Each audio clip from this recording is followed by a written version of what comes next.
اللہ تعالیٰ کے نام سے شروع جو بڑا مہربان نہایت رحم والا ہے۔ سورہ یوسف کی آیت نمبر 1 سے 111 تک کا اردو ترجمہ۔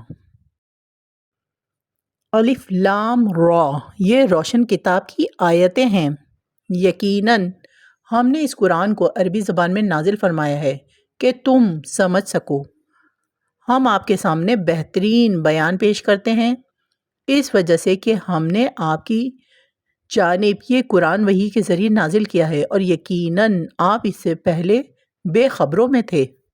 جب کہ یوسف نے اپنے باپ سے ذکر کیا کہ ابا جان، میں نے 11 ستاروں کو اور سورج چاند کو دیکھا کہ وہ سب مجھے سجدہ کر رہے ہیں۔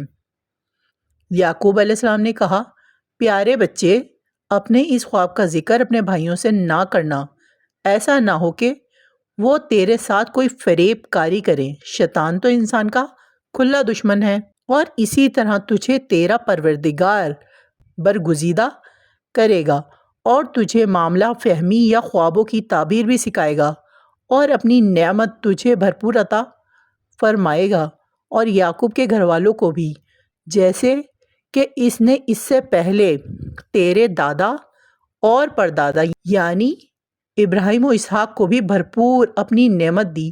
یقیناً تیرا رب بہت بڑے علم والا اور زبردست حکمت والا ہے۔ یقیناً یوسف اور اس کے بھائیوں میں دریافت کرنے والوں کے لیے بڑی نشانیاں ہیں۔ جب کہ انہوں نے کہا کہ یوسف اور اس کا بھائی بنسبت ہمارے باپ کو بہت زیادہ پیارے ہیں، حالانکہ ہم طاقتور جماعت ہیں، کوئی شک نہیں کہ ہمارے ابا سری غلطی میں ہیں۔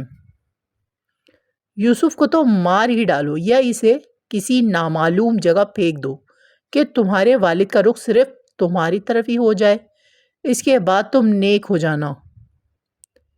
ان میں سے ایک نے کہا، یوسف کو قتل تو نہ کرو، بلکہ اسے کسی اندھے کنویں کی تہہ میں ڈالاؤ کہ اسے کوئی آتا جاتا قافلہ اٹھا لے جائے۔ اگر تمہیں کرنا ہی ہے تو یوں کرو۔ انہوں نے کہا، ابا، آخر آپ یوسف علیہ السلام کے بارے میں ہم پر اعتبار کیوں نہیں کرتے؟ ہم تو اس کے خیر خواہ ہیں۔ کل آپ اسے ضرور ہمارے ساتھ بھیج دیجئے کہ خوب کھائے پیے اور کھیلے، اس کی حفاظت کے ہم ذمہ دار ہیں۔ یعقوب علیہ السلام نے کہا، اسے تمہارا لے جانا مجھے تو سخت صدمہ دے گا، اور مجھے یہ بھی کھٹکا لگا رہے گا کہ تمہاری غفلت میں اسے بھیڑیا کھا جائے۔ انہوں نے جواب دیا کہ ہم جیسی زور آور جماعت کی موجودگی میں بھی اگر اسے بھیڑیا کھا جائے تو ہم بالکل نکمے ہی ہوئے۔ پھر جب اسے لے چلے اور سب نے مل کر ٹھان لیا کہ اسے غیر آباد گہرے کنویں کی تہہ میں پھینک دیں، ہم نے یوسف علیہ السلام کی طرف وحی کی کہ یقیناً وقت آ رہا ہے کہ تو انہیں اس ماجرے کی خبر اس حال میں دے گا کہ وہ جانتے ہی نہ ہوں۔ اور عشاء کے وقت وہ سب اپنے باپ کے پاس روتے ہوئے پہنچے اور کہنے لگے، ابا جان، ہم تو آپس میں دوڑ میں لگ گئے اور یوسف علیہ السلام کو ہم نے اسباب کے پاس چھوڑا تھا، بس اسے بھیڑیا کھا گیا۔ آپ تو ہماری بات نہیں مانیں گے، گو ہم بالکل سچے ہی ہوں۔ اور یوسف کے کرتے کو جھوٹ موٹ کے خون سے خون آلود بھی کر لائے تھے۔ باپ نے کہا، یوں نہیں، بلکہ تم نے اپنے دل ہی میں سے ایک بات بنا لی ہے، بس صبر ہی بہتر ہے، اور تمہاری بنائی ہوئی باتوں پر اللہ ہی سے مدد کی طلب ہے۔ اور ایک قافلہ آیا اور انہوں نے اپنے پانی لانے والے کو بھیجا۔ اس نے اپنا ڈول لٹکا دیا، کہنے لگا، واہ واہ، خوشی کی بات ہے، یہ تو ایک لڑکا ہے۔ انہوں نے اسے مال تجارت قرار دے کر چھپا دیا، اور اللہ تعالیٰ اس سے باخبر تھا جو وہ کر رہے تھے، اور انہوں نے اسے بہت ہی ہلکی قیمت پر گنتی کے چند درہموں پر بیچ ڈالا۔ وہ تو یوسف کے بارے میں بہت ہی بے رغبت تھے۔ مصر والوں میں سے جس نے اسے خریدا تھا، اس نے اپنی بیوی سے کہا کہ اسے بہت عزت و احترام کے ساتھ رکھو، بہت ممکن ہے کہ یہ ہمیں فائدہ پہنچائے، یا اسے ہم اپنا بیٹا ہی بنا لیں۔ یوں ہم نے مصر کی سرزمین پر یوسف کا قدم جما دیا کہ ہم اسے خواب کی تعبیر کا کچھ علم سکھا دیں۔ اللہ اپنے ارادے پر غالب ہے، لیکن اکثر لوگ بے علم ہوتے ہیں۔ جب یوسف پختگی کی عمر کو پہنچ گئے، ہم نے اسے قوت فیصلہ اور علم دیا۔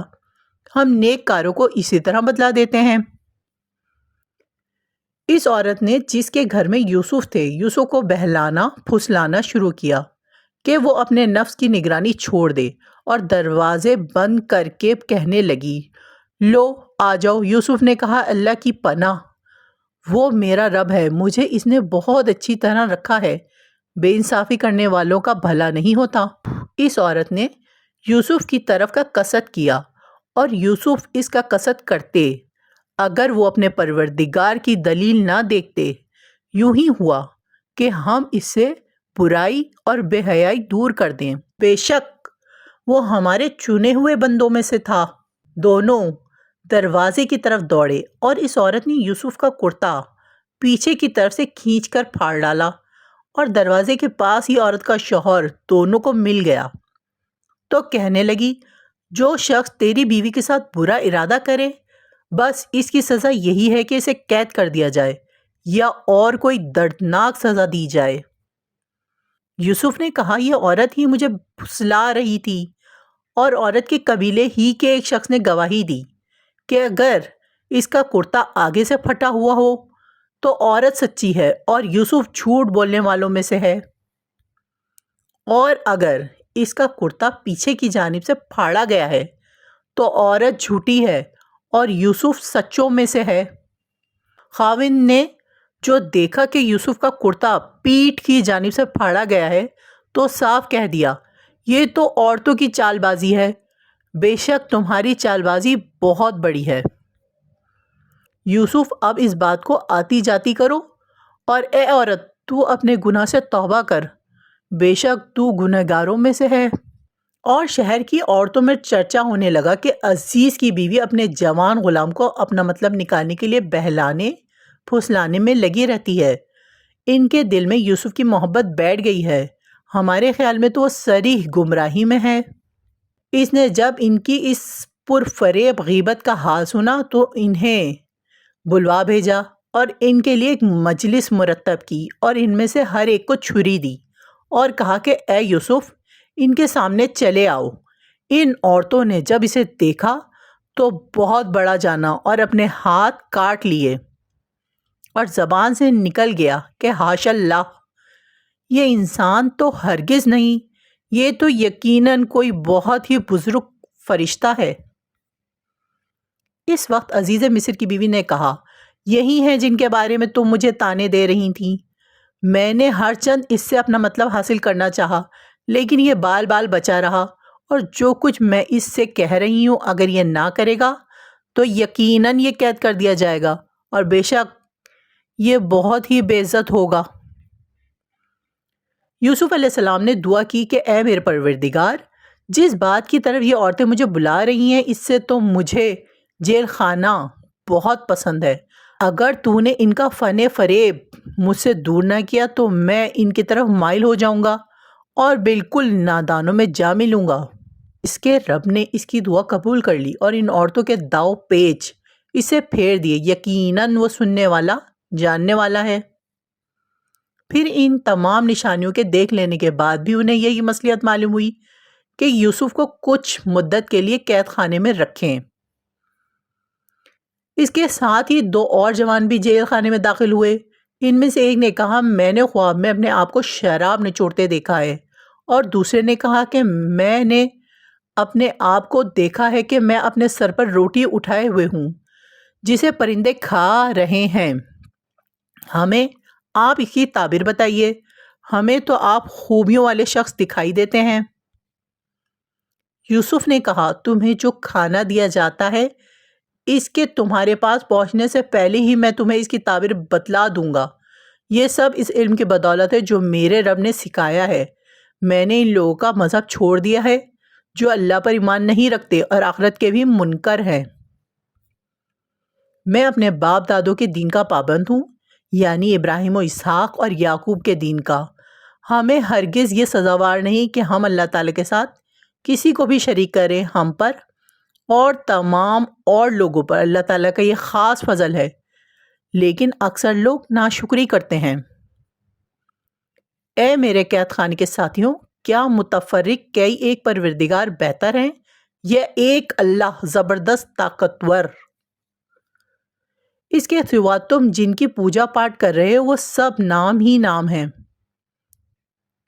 جو تم نے اور تمہارے باپ دادوں نے خود ہی گھڑ لیے ہیں۔ اللہ تعالیٰ نے اس کی کوئی دلیل نازل نہیں فرمائی۔ فرما روائی صرف اللہ تعالیٰ کی ہے۔ اس کا فرمان ہے کہ تم سب سوائے اس کے کسی اور کی عبادت نہ کرو، یہی دین درست ہے، لیکن اکثر لوگ نہیں جانتے۔ اے میرے قید خانے کے رفیقوں، تم دونوں میں سے ایک تو اپنے بادشاہ کو شراب پلانے پر مقرر ہو جائے گا، لیکن دوسرا سولی پر چڑھایا جائے گا اور پرندے اس کا سر نوچ نوچ کھائیں گے۔ تم دونوں جس کے بارے میں تحقیق کر رہے تھے اس کام کا فیصلہ کر دیا گیا ہے۔ اور جس کی نسبت یوسف کا گمان تھا کہ ان دونوں میں سے یہ چھوٹ جائے گا، اس سے کہا کہ اپنے بادشاہ سے میرا ذکر بھی کر دینا۔ پھر اسے شیطان نے اپنے بادشاہ سے ذکر کرنا بھلا دیا اور یوسف نے کئی سال قید خانے میں ہی کاٹے۔ بادشاہ نے کہا میں نے خواب دیکھا ہے، 7 موٹی تازی فربا گائیں ہیں جن کو 7 لاغر دبلی پتلی گائیں کھا رہی ہیں، اور 7 بالیاں ہیں ہری ہری اور دوسری 7 بالکل خشک۔ اے درباریوں، میرے اس خواب کی تعبیر بتلاؤ اگر تم خواب کی تعبیر دے سکتے ہو۔ انہوں نے جواب دیا یہ تو اڑتے اڑاتے پریشان خواب ہیں، اور ایسے شوریدہ پریشان خوابوں کی تعبیر جاننے والے ہم نہیں۔ ان 2 قیدیوں میں سے جو رہا ہوا تھا اسے مدت کے بعد یاد آ گیا اور کہنے لگا میں تمہیں اس کی تعبیر بتلا دوں گا، مجھے جانے کی اجازت دیجیے۔ اے یوسف، اے بہت بڑے سچے یوسف، آپ ہمیں اس خواب کی تعبیر بتلائیے کہ 7 موٹی تازی گائیں ہیں جنہیں 7 دبلی پتلی گائیں کھا رہی ہیں، اور 7 بالکل سبز خوشے ہیں، اور 7 ہی دوسرے بھی بالکل خشک ہیں، تاکہ میں واپس جا کر ان لوگوں سے کہوں کہ وہ سب جان لیں۔ یوسف نے جواب دیا کہ تم 7 سال تک پے در پے لگاتار حسب عادت غلہ بویا کرنا اور فصل کاٹ کر اسے بالیوں سمیت ہی رہنے دینا، سوائے اپنے کھانے کی تھوڑی سی مقدار کے۔ اس کے بعد 7 سال نہایت سخت قحط کے آئیں گے، وہ اس غلے کو کھا جائیں گے جو تم نے ان کے لیے ذخیرہ رکھ چھوڑا تھا، سوائے اس تھوڑے سے کے جو تم روک رکھتے ہو۔ اس کے بعد جو سیال آئے گا اس میں لوگوں پر خوب بارش برسائی جائے گی، اور اس میں شیرہ انگور بھی خوب نچوڑیں گے۔ اور بادشاہ نے کہا یوسف کو میرے پاس لاؤ۔ جب قاصد یوسف کے پاس پہنچا تو انہوں نے کہا کہ اپنے بادشاہ کے پاس واپس جا اور اس سے پوچھ کہ ان عورتوں کا حقیقی واقعہ کیا ہے جنہوں نے اپنے ہاتھ کاٹ لیے تھے۔ ان کے ہیلے کو صحیح طور پر جاننے والا میرا پروردگار ہی ہے۔ بادشاہ نے پوچھا اے عورتوں، اس وقت کا صحیح واقعہ کیا ہے جب تم داؤ فریب کر کے یوسف کو اس کی دلی منشا سے بہکانا چاہتی تھیں؟ انہوں نے صاف جواب دیا کہ معاذ اللہ، ہم نے یوسف میں کوئی برائی نہیں پائی۔ پھر تو عزیز کی بیوی بھی بول اٹھی کہ اب تو سچی بات نتھر آئی، میں نے ہی اسے ورغلایا تھا اس کے جی سے، اور یقیناً وہ سچوں میں سے ہے۔ یوسف علیہ السلام نے کہا یہ اس واسطے کہ عزیز جان لے کہ میں نے اس کی پیٹھ پیچھے اس کی خیانت نہیں کی، اور یہ بھی کہ اللہ داغا بازوں کے ہتھ کنڈے چلنے نہیں دیتا۔ میں اپنے نفس کی پاکیزگی بیان نہیں کرتا، بے شک نفس تو برائی پر ابھارنے والا ہی ہے، مگر یہ کہ میرے پروردگار ہی اپنا رحم کرے، یقیناً میرا پالنے والا بڑی بخشش کرنے والا اور بہت مہربانی فرمانے والا ہے۔ بادشاہ نے کہا کہ اسے میرے پاس لاؤ کہ میں اسے اپنے خاص کاموں کے لیے مقرر کر لوں۔ پھر جب اس سے بات چیت کی تو کہنے لگا کہ آپ ہمارے ہاں آج سے ذی عزت اور امانت دار ہیں۔ یوسف نے کہا کہ آپ مجھے ملک کے خزانوں پر مقرر کر دیجئے، میں حفاظت کرنے والا اور باخبر ہوں۔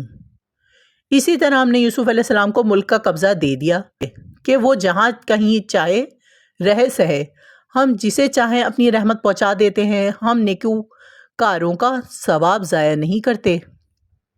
یقیناً ایمانداروں اور پرہیزگاروں کا اخروی اجر بہت ہی بہتر ہے۔ یوسف کے بھائی آئے اور یوسف کے پاس گئے تو اس نے انہیں پہچان لیا اور انہوں نے اسے نہ پہچانا۔ جب انہیں اس کا اسباب مہیا کر دیا تو کہا کہ تم میرے پاس اپنے اس بھائی کو بھی لانا جو تمہارے باپ سے ہے۔ کیا تم نے نہیں دیکھا کہ میں پورا ناپ کر دیتا ہوں اور میں ہوں بھی بہترین میزبانی کرنے والوں میں؟ پس اگر تم اسے لے کر پاس نہ آئے تو میری طرف سے تمہیں کوئی ناپ بھی نہ ملے گا، بلکہ تم میرے قریب بھی نہ پھٹکنا۔ انہوں نے کہا ہم اس کے باپ کو اس کی بابت پھسلائیں گے اور پوری کوشش کریں گے۔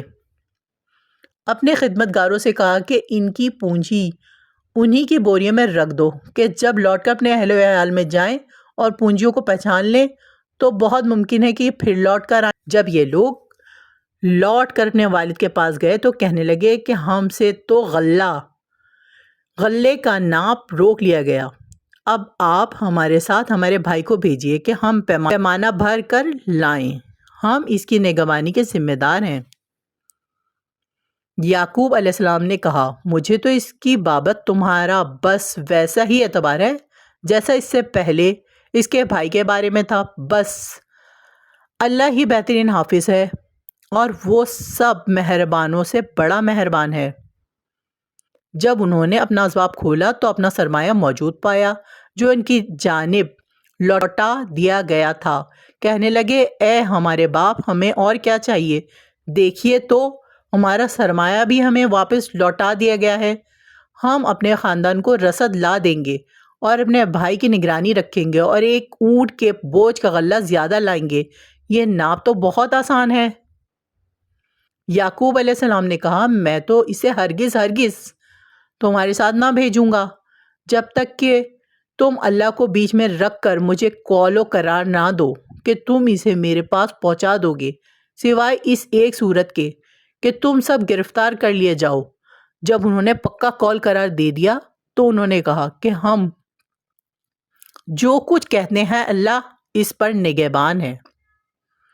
اور یعقوب علیہ السلام نے کہا کہ اے میرے بچوں، تم سب ایک دروازے سے نہ جانا بلکہ کئی جدا جدا دروازوں میں سے داخل ہونا۔ میں اللہ کی طرف سے آنے والی کسی چیز کو تم سے ٹال نہیں سکتا، حکم صرف اللہ ہی کا چلتا ہے۔ میرا کامل بھروسہ اسی پر ہے اور ہر ایک بھروسہ کرنے والے کو اسی پر بھروسہ کرنا چاہیے۔ جب وہ انہی راستوں سے جن کا حکم ان کے والد نے انہیں دیا تھا گئے، کچھ نہ تھا کہ اللہ نے جو بات مقرر کر دی ہے وہ اس سے انہیں ذرا بھی بچا لے کر یعقوب علیہ السلام کے دل میں ایک خیال پیدا ہوا جسے اس نے پورا کر لیا۔ بلا شبہ وہ ہمارے سکھلائے ہوئے علم کا عالم تھا، لیکن اکثر لوگ نہیں جانتے۔ یہ سب جب یوسف کے پاس پہنچ گئے تو اس نے اپنے بھائی کو اپنے پاس بٹھا لیا اور کہا کہ میں تیرا بھائی یوسف ہوں، بس یہ جو کچھ کرتے رہے اس کا کچھ رنج نہ کر۔ پھر جب انہیں ان کا سامان اسباب ٹھیک ٹھاک کر کے دیا تو اپنے بھائی کے اسباب میں پانی پینے کا پیالہ رکھ دیا۔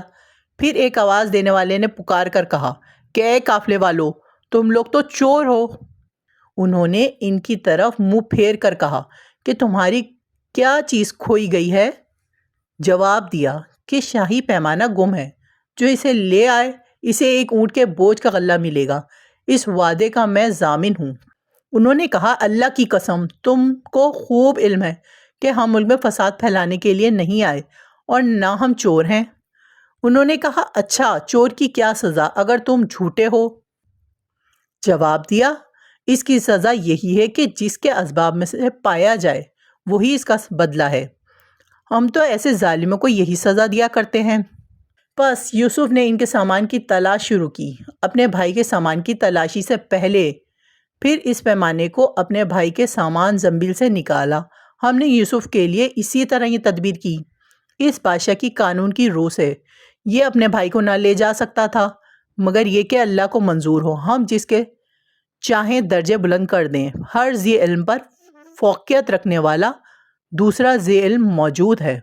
انہوں نے کہا اگر اس نے چوری کی تو کوئی تعجب کی بات نہیں، اس کا بھائی بھی پہلے چوری کر چکا ہے۔ یوسف علیہ السلام نے اس بات کو اپنے دل میں رکھ لیا اور ان کے سامنے بالکل ظاہر نہ کیا۔ کہا کہ تم بدتر جگہ میں ہو اور جو تم بیان کرتے ہوئے اسے اللہ ہی خوب جانتا ہے۔ انہوں نے کہا کہ اے عزیز مصر، اس کے والد بہت بڑی عمر کے بالکل بوڑھے شخص ہیں، آپ اس کے بدلے ہم میں سے کسی کو لے لیجئے، ہم دیکھتے ہیں کہ آپ بڑے نیک نفس ہیں۔ یوسف علیہ السلام نے کہا کہ ہم نے جس کے پاس اپنی چیز پائی ہے اس کے سوا دوسرے کی گرفتاری کرنے سے اللہ کی پناہ چاہتے ہیں، ایسا کرنے سے تو ہم یقیناً ناانصافی کرنے والے ہو جائیں گے۔ یہ اس بات سے مایوس ہو گئے تو تنہائی میں بیٹھ کر مشورہ کرنے لگے۔ ان میں سے جو سب سے بڑا تھا اس نے کہا، تمہیں معلوم نہیں کہ تمہارے والد نے تم سے اللہ کی قسم لے کر پختہ قول قرار لیا ہے اور اس سے پہلے یوسف کے بارے میں تم کوتاہی کر چکے ہو، پس میں تو اس سرزمین سے نہ ٹلوں گا جب تک کہ والد صاحب خود مجھے اجازت نہ دیں یا اللہ تعالیٰ میرے اس معاملے کا فیصلہ کر دے، وہی بہترین فیصلہ کرنے والا ہے۔ تم سب والد صاحب کی خدمت میں واپس جاؤ اور کہو کہ ابا جی، آپ کے صاحبزادے نے چوری کی اور ہم نے وہی گواہی دی تھی جو ہم جانتے تھے، ہم کچھ غیب کی حفاظت کرنے والے نہ تھے۔ آپ اس شہر کے لوگوں سے دریافت فرما لیں جہاں ہم تھے اور اس قافلے سے بھی پوچھ لیں جس کے ساتھ ہم آئے ہیں، اور یقیناً ہم بالکل سچے ہیں۔ یعقوب علیہ السلام نے کہا، یہ تو نہیں، بلکہ تم نے اپنی طرف سے یہ بات بنا لی، پس اب صبر ہی بہتر ہے۔ قریب ہے کہ اللہ تعالیٰ ان سب کو بتا دے، میرے پاس ہی پہنچا دے، وہی علم و حکمت والا ہے۔ پھر ان سے منہ پھیر لیا اور کہا، ہائے یوسف! ان کی آنکھیں بوجہ رنج و غم کے سفید ہو چکی تھیں اور وہ غم کو دبائے ہوئے تھے۔ بیٹوں نے کہا، واللہ آپ ہمیشہ یوسف کی یاد ہی میں لگے رہیں گے یہاں تک کہ گھل جائیں یا ختم ہی ہو جائیں۔ انہوں نے کہا، میں تو اپنی پریشانیوں اور رنج کی فریاد اللہ ہی سے کر رہا ہوں، مجھے اللہ کی طرف سے وہ باتیں معلوم ہیں جو تم نہیں جانتے۔ میرے پیارے بچوں، تم جاؤ اور یوسف علیہ السلام کی اور اس کے بھائی کی پوری طرح تلاش کرو اور اللہ کی رحمت سے نا امید نہ ہو، یقیناً رب کی رحمت سے نا امید وہی ہوتے ہیں جو کافر ہوتے ہیں۔ پھر جب یہ لوگ یوسف علیہ السلام کے پاس پہنچے تو کہنے لگے کہ اے عزیز، ہم کو اور ہمارے خاندان کو دکھ پہنچا ہے، ہم حقیر پونجی لائے ہیں، بس آپ ہمیں پورے غلے کا ناپ دیجیے اور ہم پر خیرات کیجیے، اللہ تعالیٰ خیرات کرنے والوں کو بدلہ دیتا ہے۔ یوسف نے کہا، جانتے بھی ہو کہ تم نے یوسف اور اس کے بھائی کے ساتھ اپنی نادانی کی حالت میں کیا کیا؟ انہوں نے کہا، کیا واقعی تو ہی یوسف علیہ السلام ہے؟ جواب دیا کہ ہاں، میں یوسف علیہ السلام ہوں اور یہ میرا بھائی ہے۔ اللہ نے ہم پر فضل و کرم کیا۔ بات یہ ہے کہ جو بھی پرہیزگاری اور صبر کرے تو اللہ تعالیٰ کسی نیکوکار کا اجر ضائع نہیں کرتا۔ انہوں نے کہا، اللہ کی قسم، اللہ تعالیٰ نے تجھے ہم پر برتری دی ہے اور یہ بھی بالکل سچ ہے کہ ہم خطا کار تھے۔ جواب دے کہ آج تم پر کوئی ملامت نہیں ہے، اللہ تمہیں بخشے، وہ سب مہربانوں سے بڑا مہربان ہے۔ میرا یہ کرتا تم لے جاؤ اور اسے میرے والد کے منہ پر ڈال دو کہ وہ دیکھنے لگیں اور آ جائیں اور اپنے تمام خاندان کو میرے پاس لے آؤ۔ جب یہ قافلہ جدا ہوا تو ان کے والد نے کہا، مجھے تو یوسف کی خوشبو آ رہی ہے، اگر تم مجھے سٹیایا ہوا قرار نہ دو۔ وہ کہنے لگے، واللہ آپ اپنے اسی پرانے خبط میں مبتلا ہیں۔ جب خوشخبری دینے والے نے پہنچ کر ان کے منہ پہ وہ کرتا ڈالا، اسی وقت وہ پھر سے بینا ہو گئے۔ کہا، کیا میں تم سے نہ کہا کرتا تھا کہ میں اللہ کی طرف سے وہ باتیں جانتا ہوں جو تم نہیں جانتے؟ انہوں نے کہا، ابا جی، آپ ہمارے لیے گناہوں کی بخشش طلب کیجیے، بے شک ہم قصوروار ہیں۔ کہا، اچھا، میں جلد ہی تمہارے لیے اپنے پروردگار سے بخشش مانگوں گا، وہ بہت بڑا بخشنے والا اور نہایت مہربانی کرنے والا ہے۔ جب یہ سارا گھرانہ یوسف کے پاس پہنچ گیا تو یوسف نے اپنے ماں باپ کو اپنے پاس جگہ دی اور کہا کہ اللہ کو منظور ہے تو آپ سب امن و امان کے ساتھ مصر میں آؤ، اور اپنے تخت پر اپنے ماں باپ کو اونچا بٹھایا اور سب اس کے سامنے سجدے میں گر گئے۔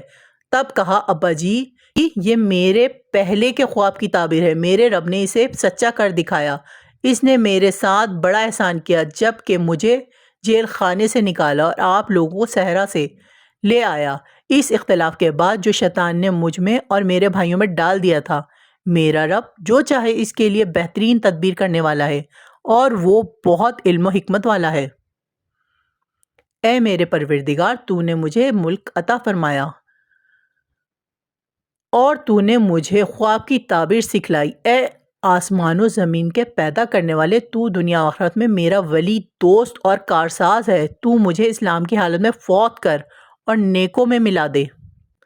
یہ غیب کی خبروں میں سے ہے جس کی ہم آپ کی طرف وحی کر رہے ہیں۔ آپ ان کے پاس نہ تھے جبکہ انہوں نے اپنی بات ٹھان لی تھی اور وہ فریب کرنے لگے تھے۔ گو آپ لاکھ چاہیں لیکن اکثر لوگ ایماندار نہ ہوں گے۔ آپ ان سے اس پر کوئی اجرت طلب نہیں کر رہے ہیں۔ یہ تو تمام دنیا کے لیے نیری نصیحت ہی نصیحت ہے۔ آسمانوں اور زمین میں بہت سی نشانیاں ہیں جن سے یہ منہ موڑے گزر جاتے ہیں۔ ان میں اکثر لوگ باوجود اللہ پر ایمان رکھنے کے بھی مشرک ہی ہیں۔ کیا وہ اس بات سے بے خوف ہو گئے ہیں کہ ان کے پاس اللہ کے عذابوں میں سے کوئی عام عذاب آ جائے یا ان پر اچانک قیامت ٹوٹ پڑے اور وہ بے خبر ہی ہوں؟ آپ کہہ دیجئے میری رائے یہی ہے کہ میں اور میرے متبعین اللہ کی طرف بلا رہے ہیں پورے یقین اور اعتماد کے ساتھ، اور اللہ پاک ہے اور میں مشرکوں میں نہیں۔ آپ سے پہلے ہم نے بستی والوں میں جتنے رسول بھیجے ہیں سب مرد ہی تھے جن کی طرف ہم وحی نازل فرماتے گئے۔ کیا زمین میں چل پھر کر انہوں نے دیکھا نہیں کہ ان سے پہلے کے لوگوں کا کیسا کچھ انجام ہوا؟ یقیناً آخرت کا گھر پرہیزگاروں کے لیے بہت ہی بہتر ہے۔ کیا پھر بھی تم نہیں سمجھتے؟ یہاں تک کہ جب رسول نا امید ہونے لگے اور وہ قوم کے لوگ خیال کرنے لگے کہ انہیں جھوٹ کہا گیا، فوراً ہی ہماری مدد ان کے پاس آ پہنچی۔ جسے ہم نے چاہا اسے نجات دی گئی۔ بات یہ ہے کہ ہمارا عذاب گنہگاروں سے واپس نہیں کیا جاتا۔ ان کے بیان میں عقل والوں کے لیے یقیناً نصیحت اور عبرت ہے۔ یہ قرآن جھوٹ بنائی ہوئی بات نہیں بلکہ یہ تصدیق ہے ان کتابوں کی جو اس سے پہلے کی ہیں، کھول کھول کر بیان کرنے والا ہے ہر چیز کو، اور ہدایت اور رحمت ہے ایماندار لوگوں کے لیے۔